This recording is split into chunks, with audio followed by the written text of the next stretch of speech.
What's going on, guys? Welcome to a brand new episode of From the Nosebleeds. This is my real voice right now, and as you can rock, he's freaking out right now. It's just a balloon, guys. What's up, everybody? It was just a balloon that I took for my nephew's birthday party. It freaked Rocky out, but nonetheless, welcome everybody back to another episode of From the Nosebleeds. As you know, my name is Dan Carcamo, and we have a jam-packed full of b-ball today.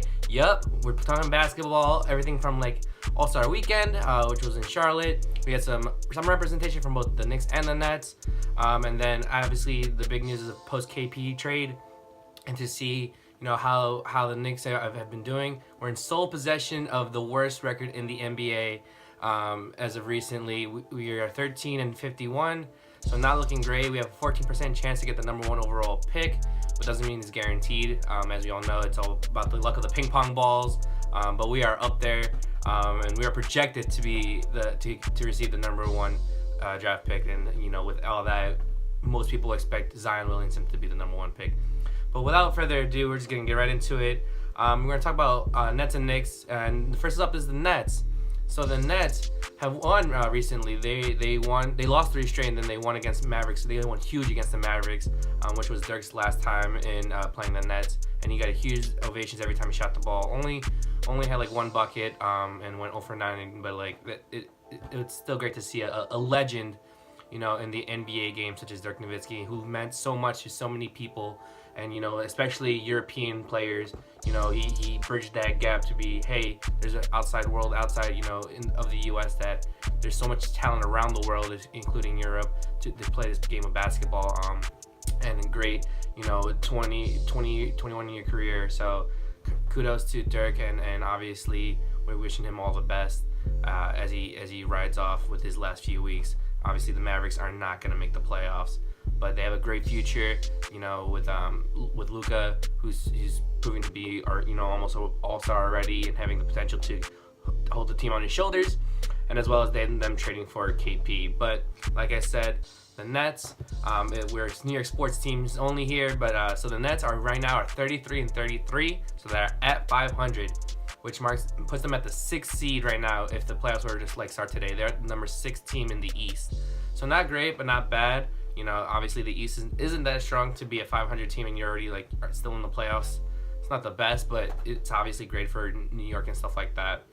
And so 33-33, like I said, 6th in the East. That would put them to play around the Pacers, which is obviously a good team, but still not the same team without Oladipo. So they could have a chance, if all things said and done. They do have a chance to possibly even make it to the second round. As of late, have they been playing? Not really, but if they showed the glimpses of when they were winning, and a huge part of that is obviously the all-star, replacement, which was D'Angelo Russell. He's been playing out of his mind, like he deserved to be an all-star. Not that he didn't before, but I feel like since then, watching a couple of games, he's really taken on. He's like, I made the all-star team. I deserve to be an all-star, but here's why. He didn't just let that go to his head. So that was really cool to see that he's really embracing that. This is kind of his team, he's kind of the big name, he's the one they traded for from the Lakers, and this is his team. He was, a top tier draft pick, and he's showing why he's an all-star and keeping his status there and leading this team, because he is scoring, he's dropping dimes, he's doing everything he can to lead this team into the playoffs and make a playoff push, and maybe make a run. We'll see how it goes. Obviously Cleveland's not there with LeBron. LeBron's out west. But the Bucks are looking to be that new number 1 seed, that for the time being, along with the Raptors who have been there in the past couple of years. So obviously it's really good to see, and those are the top 2 teams in the Eastern Conference. But you never know. It's the best of 7 series. Usually the better team does win, but you just never know with that situation. But I was talking about the All-Star game and All-Star Weekend.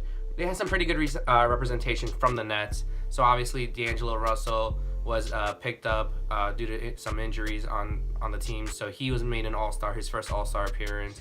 He did well, and then I'm just really impressed with what he's done afterwards, after the All-Star game. Obviously it's an exhibition, it's for fun and stuff like that for the All-Star game, so it doesn't mean a lot. I think they put it on for charity reasons now, so which is awesome to see that they're raising money for charities. and such like that. But now he's into his he's into the Nets and trying to make that playoff push, which would be great to see. Joe Harris, he participated in the 3-point contest. He actually won. He beat Steph. He beat both the Curry brothers. And if you guys don't know, they had a bet. They're like, whoever does better between them, the loser has to buy the whole family tickets for every time they play. And Seth Curry did horribly. Steph Curry went off. He was in the final round. Seth Curry I think he like one of the lowest points. He was out before the first round, like half the first round even went. So sorry, Seth, you gotta pay for the whole ticket. I'm family, right? Hey, see me on the b-ball courts out here. I'm in Queens and Flushing. I'll drain those threes. I'll be the third splash brother of the Curry family. But it is what it is. But Joe Harris brought the title home back to Brooklyn, which is great to see.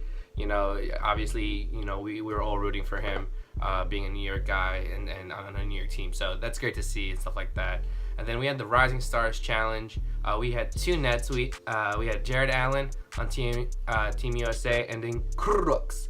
I have no idea how to say it. It's Crooks, I think. He was on Team World. Both played a good amount of minutes, and it was just good to see, just validation that the stepping stones to the future of this team, such as Jared Allen, D'Angelo Russell, Crooks, and all that stuff.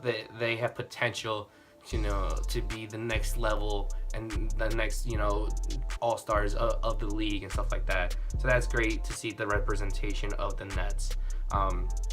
So nothing big a part of that, like I said, they're around 64, 65, 66 games. So, it's like the last, 2-3 weeks of the season, the last 14, 15 games or so, to see where they place out. Hopefully they make a strong start. A lot of teams in any sport, it's all about runs, when you get hot. If you get hot at the right moment, that can carry you all the way to the finals, and it's all about momentum and stuff like that. So with that last 2 weeks, we'll see how the Brooklyn Nets do. Like I said, they're in 6th.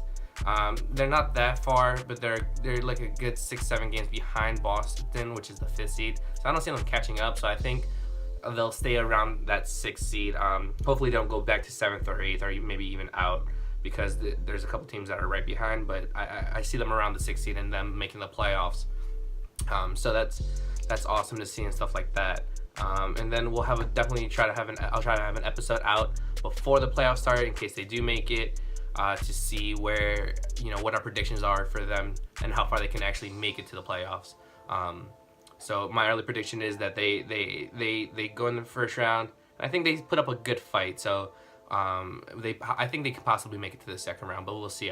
We'll go more in depth and do like a little bit more team analysis and see, obviously injuries can play a factor and stuff like that, upon the team and stuff like that, to where, if it might help or hinder them, depending on, who's hurt on the Pacers or who's hurt on the Nets team itself.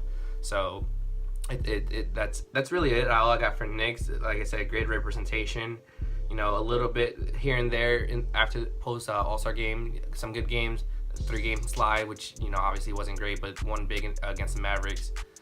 So hopefully making that push starting, it was a big win. So hopefully they can take that momentum into the next games, into the next couple of weeks, into the playoffs. So we got to see how that goes. Along to the other side, Manhattan, the Knicks. Like I said, we're in sole possession of the worst record in the NBA. We're 13-51. That is not great. But we kind of knew how the season was going to go, especially without having KP. But the reality is we didn't think it was that bad. I know before, like when the first couple of episodes I put up, I was like, you know what? I definitely could see this team winning 30 games. We had a couple of draft picks, but I think Fizdale's throwing the culture and stuff like that. Boy, was I wrong. Like, we are nowhere near 30 games. We didn't even break 15 yet. So, it's just the season, that's how it breaks down sometimes. And we're in rebuild mode, obviously. We kind of just had, picked up pieces from other teams and kind of see who we can maybe, who would bring back next year, stuff like that. Once we, hopefully potentially bring a max free agent and possibly get the number 1 draft pick. And that's what it is at this point. Obviously we had the Porzingis trade at the deadline, where we sent him to the Mavericks. We also sent like Hardaway, Trey Burke, Courtney Lee. and stuff like that. And it was basically a salary dump for like both teams because we took on the contracts of Wesley Matthews, DeAndre Jordan, and then we obviously got Dennis Smith. And then what made it worth it was the draft picks. We obviously waived Wesley Matthews, which is sad because he went to my alma mater, Marquette. So that's sad to see him go. And he's a great two-way player, 3-and-D guy. He's one of the best in the league, which is sad to see, but it just happens the way it is. It's Dennis Smith. He is our point guard. If he has to stay, he was the focal point of that trade for us to get in return. Besides the draft picks, obviously the draft picks are what we wanted, but Dennis Smith was the focal point because if we just got DeAndre Jordan and Wesley Matthews in the draft picks, we basically just gave up our best player for potentials, and that you don't know, and you don't know how strong the draft classes are, especially because they're like down the line, and we don't know how good the Dallas Mavericks may be. So we don't know how those standings of those draft picks will affect us. But Dennis Smith, he's a great rookie. Oh, not rookie. He's a great young player, who's super fast. He hustles a lot. We could have drafted him. There was a lot of things that we wanted. A lot of New York fans wanted Dennis Smith Jr. when he first came out into the draft. So he was definitely a potential player we could have drafted, but we obviously didn't. But my thing is, that's what I hated about the trade, because the fact that we could have had him already, and obviously all these things. But I'm not the GM. I don't run the team. I don't make the tough decisions. I don't get paid anything. I just do these analysis like all fans do. But it is what it is now. KP is now a Maverick, and it sucks because he earned our hearts. We booed him on his draft day, and he put up some great moments as a Knick. And then we believed in him, and he wanted to be here. He wanted to lead us to greatness. And then it just the falling out of him and the Knicks organization and the front office. So obviously he wasn't happy. So we tried to make the liberation of sending him where maybe he can prosper, and start rebuilding it once again. With this potential of this upcoming draft, because everyone's around that hype, because it's the first, the lottery draft is pretty stacked among some elite, potentially elite players. Obviously the Duke boys of R.J. Barrett and Zion Williamson are projected to be number 1 and 2, and hopefully we get one of them. Hopefully, like I said, we have a guaranteed top 5 pick at this point, with where we are in the standings and how, because we're in dead last. But the fact that is that everyone wants Zion, and the reason is obviously he has all the talent. And hopefully he's okay with his knee. Obviously he had that big spill 30 seconds into the Duke Carolina game, which was scary, and he still hasn't played since then. But the fact is that he's so marketable, and there's so much hype around him. I already predict that by whoever he's drafted by, he's already going to be a top selling jersey next year, because he has all the hype. Everyone wants to draft him, and everyone wants him on the team because he does a little bit of everything. He is a flashy player, but he doesn't have like big numbers in like all categories, but he does put every numbers in categories: steals, blocks, the hustle plays, and he's not afraid to, and like he's willing to put his body through a lot, dive on the floor and stuff like that. He's not letting this hype of being the number 1 draft pick and all of that to like hinder his performance, because this is what he does. He loves the game of basketball, and he's gonna play all out, which is awesome. And he's a freight train. He's like 260, like running down. I'm like, he's a fridge on wheels, and he has mad ups. So that's obviously a big thing. But this season at this point, we're just seeing who we want to bring back. Right now we have a lot of like players who are on the 10-day contract and then signing, like Jenkins, Henry Allenson, who was a top pick from Marquette as well. So shout out to Henry, who's doing pretty well actually. But he's finally getting minutes. He was drafted by the Pistons, and it's hard because they have they already have the big there, Drummond, who dominates the paint. And he's a stretch 4, but however, he dominates. He needs a lot of touches because he's basically gonna dunk it or not do anything else. and he didn't really get a lot of minutes. So it's good to see him get some playing time, and thriving here. For a little bit. But like I see a lot of these. I'm looking at these Knicks games, and I'm just like, who are these guys? Like Jenkins, and then like all these guys. I'm just like, all these guys are getting 10-day contracts, and then we're signing, which I get because we're saving money, and we're just there's no guarantee for them to come back for the next season. So we have all that salary cap, but it's still a tryout. And to me, there's only a couple guys that are like untouchables at this point, and I really don't care who we kind of get rid of. Now with Dennis Smith, I fully expect Moutier to be moved, just because they're both offensive point guards pretty much, and Dennis Smith is a little bit more better defensively. He's just not as lengthy as Moutier, but I definitely think Moutier, his stock has risen, because he's actually doing pretty well this year as a Knick. But I fully expect for us to move him by the season. If he's back, great. That gives us more depth. But we definitely have a lot of guards, that we have. So to me, the untouchables are obviously Dennis Smith, DeAndre. We're probably gonna get rid of and dump because we're gonna dump his contract. So obviously Smith, Knox, Robinson. Since there are 2 draft picks this past year, so they're cheap and we just have control over them. I think Alonzo Trier, I think we should keep, and honestly Von Lay, because he's just a hustle guy and I like him. He a lot of nights he's getting a double, and I just like his energy and stuff like that. So I think he's earned his spot. Everyone else I could kind of care less about. Lance Thomas, cool, but you can replace him with someone. As much as Henry Ellenson, just a contract. Damian Dotson, cool, you can replace him with anyone. Stuff like that. So those are, like, to me, those are the untouchable guys of Smith, Knox, Robinson, Vonleh, and Trier. That's a pretty good solid core of like good role players that you can help build off. And if you get a Kyrie Irving, that's already another point guard that you put, and that's already 3 guards of him, Robinson, and Trier. That maybe one more as a shooting guard, because a lot of those guys, and Trier's more of a shooting guard than a pure point guard. So you have Kyrie and Dennis Smith as the point guards, and then you would need like 1 or 2 guards or / combo guards. Knox is obviously a small forward, but if you get Zion, or RJ, those are gonna be your small forwards, and then Vonleh can be your power forward. And if we sign Kevin Garnett too, not Kevin Garnett, Kevin Durant. If you sign Kevin Durant, yes, he's obviously gonna start. Then Mitchell Robinson anchoring down the defense at center position. So those are going to be the core guys that you want to bring into it if you get these 2 max free agents plus the number 1 draft pick that everyone sort of predicts that we would get, and that is most likely going to come to New York, of Kyrie and Durant. But the thing is, you never, obviously you need to fill out. You need somewhat of a deep bench. Usually 8, 9 guys is pretty good to rotate in and out. But we still have Frank, Herzonia, and Frank I still see as a viable option because he's a defensive anchor. He still has the length and the quickness.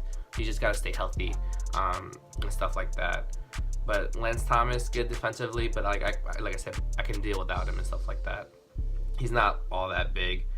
But like I said, since the trade, Smith has been averaging 15.1 points, 6.5 assists, and 1.7 steals since becoming a Knick. Those are pretty good numbers, and he doesn't fully understand like all the playbook and stuff like that.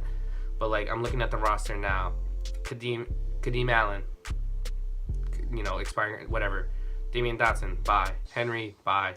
Herzonia, we can keep. Isaiah Hicks, peace. John Jenkins, later. DeAndre Jordan, we'll see what we do. And then obviously Kevin Knox, keeping. Cornette, sorry dude, you're gonna be in the G League later. Moutier, I think we're gonna flip. Frank, we'll see how his progression goes in the offseason. Robinson, keeping. Smith Jr., keeping. Lance Thomas, can keep, good bench player, but like if we have to, I'm okay with getting rid of him. Alonzo Trier, solid. I think he's proven himself a lot, and he's only getting better. And then Noah Vonleh, which I think he's kind of proven himself to be a good asset for the team, especially if he can come off the bench and bring that energy. I think that's a good person to have.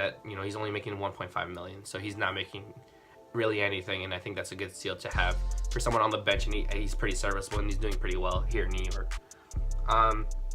So we'll see how the rest of the season goes. You know, hopefully, at this point, all us Knicks fans are hoping that we just full out lose, because we had a stretch that we won like 2 or 3 games, and we're like, of course we won. You know, when we're trying to get that first pick, but you know, it is what it is. I definitely don't want us to see us, you know, just give up and lose, but at least make a good show out of it and put some fight in. Because like I said, that still builds culture and stuff like that. You know, that's all starts from the practice. You know, practice hard, play hard, and I don't want this team to get used to that next season, when if we do get these good players and this number 1 draft pick, and you know, have a potential to be a playoff team. Doesn't mean it's guaranteed, but we, you know, that all starts from this season, because these guys are gonna start slacking off, be like, oh, I don't need to do this because this is how it's been for so many years, and this is how it was last year. That just sets a bad attitude and a bad precedence to next year and stuff like that. Because these guys, at the end of the day, they are professionals, and this is what they do for a living, and you know, they're playing at kids' games and making, you know, a good amount of money, more than I'll ever make in my lifetime, playing a game, and so they should take that with pride. But that's it really, guys. I know it's a short video, but we're at 20 minutes. You know, time flies, and I thought I talked pretty decently fast, but I definitely explained everything that I wanted to explain, and we'll just see how it goes. March, this upcoming weeks are going to be a little bit tough for me, with work, especially because we are going to start broadcasting, you know, some tournaments, and then as well as the not the Big East, just the March Madness itself, because that's the main broadcast we do. So March is going to be super tough for me. Like the next 2 weeks, I'm working at my TV station literally 3 or 4 times a week. Plus on top of that, I'm probably going to work at the radio station in those days in between. So I'm going to try to get some videos out. So we'll see how it goes. But yeah, so thank you guys for everything. Remember to like, follow, share on Twitter and on Instagram, ftn_sports. I'll try to post something to see where we can get some, you know, retweets and something like that. Please, guys, remember to share with your friends and family. So thank you for everyone for tuning in. With that, guys, I am Adi5000. Thanks for tuning in. See you next time. Peace.